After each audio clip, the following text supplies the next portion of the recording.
जेसीबीनं फुलं वाहून घ्यायचे, हे काय आहे सगळं? याला मागासले पण म्हणतात का भो?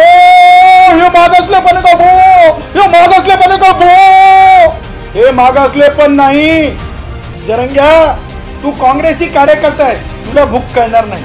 या जरंग्यामुळे बघा तुम्ही, बीडची शाळा बंद. हा जो मनोज जरंगे आहे, तर याच्या प्रत्येक आंदोलनामध्ये काहीतरी देशहिताच्या विरुद्ध घडलेलं आहे. जरंगेला कोणत्याच परिस्थितीमध्ये मुंबईच्या आझाद मैदानात, त्यामुळं आमचं म्हणणं आहे की जरंगे जे काही बोलत आहे त्या बोलण्याला मला असं वाटतं काही काडीची किंमत नाही आहे. हे कायदेशीर गोष्टी चालणार आहेत, कोणी काही वाकडं करू शकत नाही कुणाचं. ते त्याचं तर नाव बी घ्या वाटत नाही. ते भाज्याकडे पाहत आणि जिलेबी मागतं. ते तुला एक सांगतो भाऊ, तू आमच्या याच्यात येऊ नको आणि कृपया तू असे चिथावणीखोर वक्तव्य करून मुंबई एवढी तुमतीत पावसा पाण्यात तू कुठं होता? कधी दिसला नाही तुला? तू आम्हाला कधी ओळखू येत नाही. तू मुंबईचा आहे का? कुठला आहे तू? आला कुठून मार्केटमध्ये?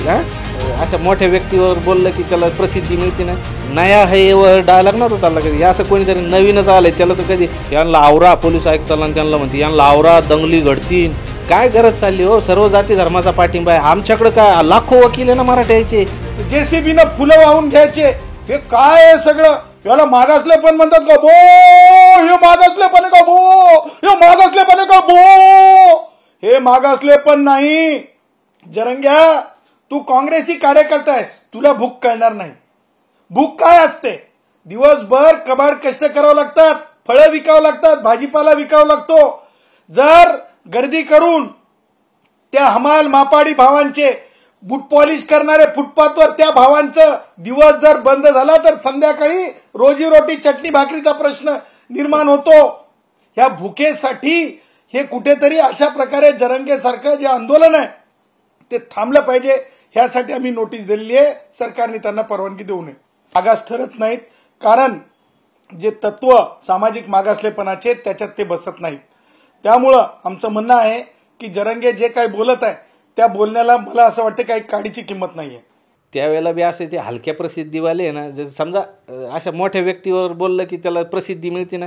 हे असंच कोणीतरी नया है वर डायलॉग नव्हता चालला कधी. हे असं कोणीतरी नवीनच आलंय, त्याला तर कधी तो का म्हणतो म्हणे की साहेब हे यांना आवरा पोलीस आयुक्ताला त्यांना म्हणते यांना आवरा, दंगली घडतील. पोलिसाच्या आधी याला बरं कळालं.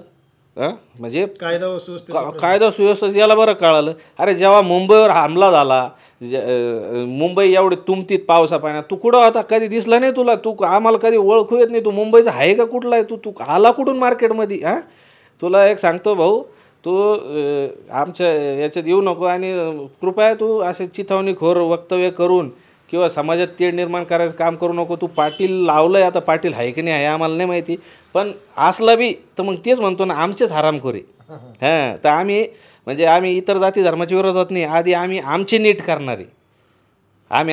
करणारे, मग बाकीचे. म्हणजे आज जरांगे पाटील कसे ट्रेंडिंग विषय आहे ना. जरांगे पाटलावर समजा बोललं तसंच ते एक येते ते त्याचं तर नाव बी घ्या वाटत नाही. ते भाज्याकडे पाहत आणि जिलेबी मागतं. ते म्हणजे अहो तुम्हाला काय गरज चालली हो? सर्व जाती धर्माचा पाठिंबा आहे. आमच्याकडे काय लाखो वकील आहे ना मराठ्याचे. ते कधी विरोध करताना पाहिले कोणत्या जातीला? अरे ही यानं काय गुत्ता घेतला? काही झालं की यायचं आणि ते मराठा समाजाला काय घोडं मारलं? मला त्यांचं नेमकं कळत नाही. त्यांना स्पष्टीकरण तरी द्यावं की त्यांनी आजपर्यंत समजा ते जे त्यांची जडणघडण झाली, मराठ्याने काय त्रास दिला आणि कोणत्या मराठ्याने दिला? म्हणजे समजा एखाद दोन कडून झाला बी असेल, असती ना आमच्या बी समजा झाला बी असेल, त्यांना सांगा ना काय झालं. आम्ही त्याला प्रतिक्रिया देऊ, पण तुम्ही विनाकारण म्हणजे सरकार आमच्या पाठीशी उभं राहतंय. सरकार आम्हाला म्हणतंय की आरक्षण देणार आणि हे मध्येच येते आणि आरक्षण भेटू देणार. अरे ते भेटन तेव्हा भेटन. ते मनोज जरांगे पाटील आणि ते सरकार पाहून घेईन. तू कशाला मध्ये येतो? कोणीच मध्ये येऊ नका. सरकार आणि ते पाहून घेतील. कशाला विनाकारण छोट्या हलक्या प्रसिद्धीसाठी हे भावना तीव्र करू नका लोकांच्या. बरं, आता काय होईल 20 तारखेनंतर मुंबईच्या दिशेने निघाल्यानंतर? सरकार निर्णय घेईल का असंच लांबत ठेवेल, अजून पुन्हा तसंच आश्वासन देईल? दादाने क्लिअर सांगितलेलं आहे, 19 तारखेच्या रात्रीपर्यंत जर ते आले तर ठीक. 20 तारखेला मुंबईला आमचे तर आता म्हशी घेऊन निघले, ट्रॅक्टर घेऊन निघले, बरं म्हशीवर निघलेत लोक. म्हणजे आता आमचा समाज बांधवाला कोणी रोखू शकत नाही. 20 तारखेला जर ते निघाले, तुम्ही कितीही जरी चॉकलेट घेऊन आले तरी मुंबईला समाज बांधव येणार आणि येणारच. तुम्हाला 19 तारखेपर्यंत जर यायचं असेल तर तुम्हाला आता टाईम पिरियड तर दादा देत नसते आणि ते शेवटी दादाचा निर्णय.